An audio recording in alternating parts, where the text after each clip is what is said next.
भक्ति का पथ क्या है? ज्यादा मंदिर जाने वाले, ज्यादा भजन करने वाले, कथा वथा सुनने वाले, उनके जीवन में कोई ना कोई पीड़ा आती रहती है। मछली को जल तो रही बता करके चबाने वाले, ऐसे लोग बड़े सुखी रहते हैं, उनके जीवन में कोई पीड़ा सी नहीं होती।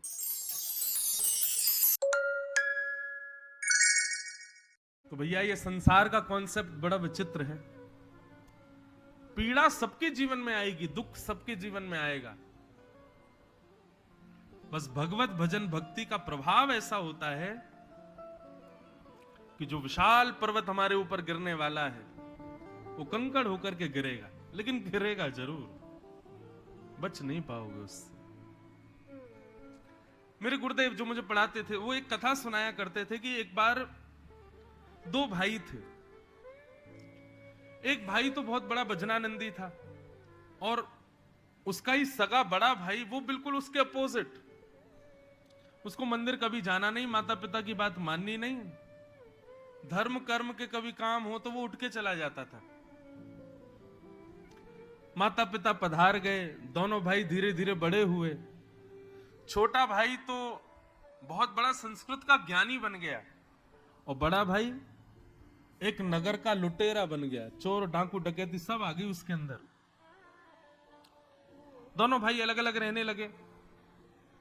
एक दिन छोटा भाई शंकर जी की आराधना करके, पंचामृत अभिषेक करके, त्रिपुंड लगा करके, इत्र से सेवा करके, महामृत्युंजय के 1.25 लाख जप करके मंदिर से निकला और बड़ा भाई किसी व्यक्ति को जान से मार करके, हत्या करके, उसके करोड़ों के धन को लूट करके निकला।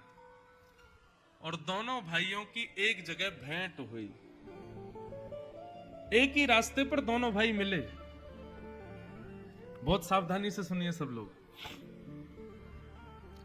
एक ही स्थान पर दोनों भाइयों की भेंट हुई। दोनों रुक गए। क्यों? तो कहते हैं जो छोटा भाई मंदिर से निकल करके आ रहा था उसके पैर में एक कील लग गई थी और वो कील को निकालने के लिए रुका था।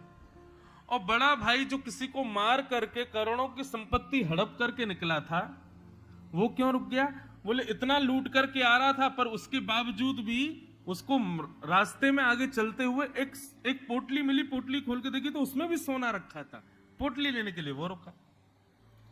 मतलब दोनों भाई आमने सामने मिले। जो मंदिर से निकला था उसके पैर में कील लगी थी और जो किसी को मार करके आया था उसको सोने की पोटली मिली। ऐसा पता है आज भी होता है।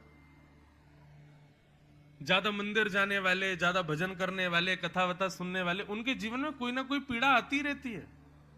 और क्लब्स में जाने वाले, उल्टे सीधे काम करने वाले, मुर्गा की नार मरोड़ करके खाने वाले, मछली को जल तो रही बता करके चबाने वाले, ऐसे लोग बड़े सुखी रहते हैं, उनके जीवन में कोई पीड़ा सी नहीं होती। इसके पीछे एक उदाहरण मेरे गुरुदेव दिया करते। मैं अपने गुरुजी से बहुत पूछता था, तो वो इसीलिए मैं आपसे भी कहता हूं, जिज्ञासा मन में आना अच्छी बात है, पूछा करो। हमारे गुरुदेव ने एक बहुत अच्छा उत्तर दिया। बोले अच्छा एक बात बताओ, धरती पर जो व्यक्ति लेटा है वो यदि करवट लेगा तो गिरेगा? नहीं गिरेगा। क्यों? पहले से ही गिरा हुआ है। लेकिन जो व्यक्ति बेड पर लेटा है वो यदि करवट ले तो गिरेगा। क्यों? क्योंकि ऊंचा है, ऊंचे स्तर पर लेटा हुआ है। इसी प्रकार जो धर्म कर्म करने वाले लोग हैं ना, इनका स्तर ऊंचा है।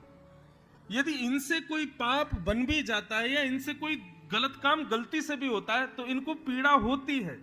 क्यों? क्योंकि इनका स्तर गिरा हुआ नहीं है, इनका ऊंचा स्तर है। और पापी लोग तो पहले से ही गिरे हुए हैं, और कितना गिरेंगे, करते रहो, कितने भी गलत काम करें उनको फर्क नहीं पड़ता। परंतु जब वो दो भाइयों की कथा आती है तो वहां पर छोटा भाई रोने लगा कि मैंने इतनी सेवा की शंकर जी की, बचपन से आज तक धर्म के मार्ग पर चला और आज भी मंदिर से निकला तो मेरे पैरों में कील लग गई और मेरा भाई सारे गलत काम किए इसने हमेशा, आज भी किसी को मार करके लूट करके आ रहा है और आज इसको सोने की पोटली मिल गई। क्यों? तभी आकाशवाणी हुई आकाश से और कहा कि तुम रोना नहीं, वास्तविकता समझो। तुम्हारे जन्म के अनुसार, तुम्हारे नक्षत्रों के ग्रहों के अनुसार आज तुम्हारी मृत्यु निश्चित थी। पर तुम्हारे धर्म कर्म की वजह से तुम्हारी मृत्यु एक कील में टल गई।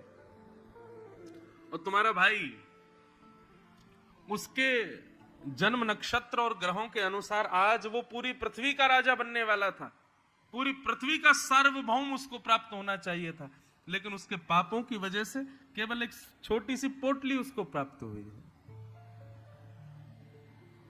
तो पाप और पुण्य क्या करते हैं? ये हमको प्राप्त होने वाले सुख और दुख को उनका डायमेंशन बढ़ाते घटाते रहते हैं। ज्यादा धर्म करोगे तो निश्चित है कि पाप जो है वो होगा तो सही, जो जीवन में कष्ट आना है वो आएगा तो सही, लेकिन कम होकर के आएगा। पाप ज्यादा करोगे तो जो पुण्य आपको बहुत प्राप्त होने वाला था, जो सुख समृद्धि आपको बहुत प्राप्त होने वाली थी, वो सूक्ष्म हो जाएगी, वो कम हो जाएगी। पाप सुख समृद्धियों के डायमेंशन को कम कर देता है और पुण्य जो है वो कष्टों के प्रभाव को कम करता है। लेकिन यहां पर लिखा गया है तापत्रय विनाशाय, ठाकुर जी की शरण में आने वाले के तीनों प्रकार के तापों का भगवान विनाश कर देते हैं। इसका मतलब क्या है? ताप तो आएगा लेकिन आपको अनुभव नहीं होगा। अभी पिछली कथा में एक भाव मन में आया था कि भागवत की कथा क्या है, भक्ति का पथ क्या है, भक्ति का रास्ता क्या है। एनेस्थीसिया का इंजेक्शन है, एक बार यदि लग गया तो भले ही डॉक्टर ऑपरेशन कर दे लेकिन दर्द नहीं होगा। ठीक वैसे भक्ति मार्ग के अनुगामी जो होते हैं ना, उनके जीवन में पीड़ा तो बहुत आती है लेकिन उनको अनुभव नहीं होता, उनको पता नहीं चलता। मीराबाई का जीवन यदि आप देखोगे तो क्या पीड़ा नहीं थी, बहुत पीड़ा थी। प्रहलाद जी का जीवन देखोगे, ध्रुव जी का जीवन देखोगे, क्या पीड़ा नहीं थी? पीड़ा बहुत थी लेकिन अनुभव नहीं हुआ, अनुभूति नहीं हुई। क्यों? भक्ति मार्ग पर चल रहे थे। इसलिए जीवन में आध्यात्म जरूरी है।